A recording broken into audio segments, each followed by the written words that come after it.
Here are some Irish words that sound like English words but mean something totally different. An Gaeilge, marry. Sounds like marry. Will you marry me? Means kill in Irish. So na haber marry me matatu egiri pasu la dinja will Gaeilge ege, aber pos me or pos me. Meow.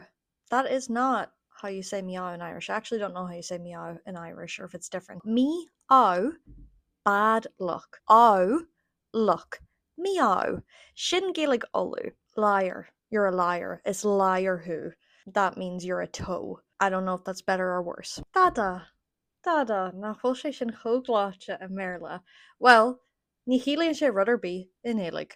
It literally means nothing. Ní arna me dada. I did nothing. In Irish, your eye is your face. It does not look like the word eye in English, but that is how you pronounce it, and it means face. Cool. Cool. Goal. Gaeilge olu is the worst for this one. Penis. Penis. Penalty. Gaeilge na Moon, a little bit better, not by much. Pinos. Still sounds funny. I just realized something. Cool penis. Yeah. And we'll sample ella o Gatain in a na chartney.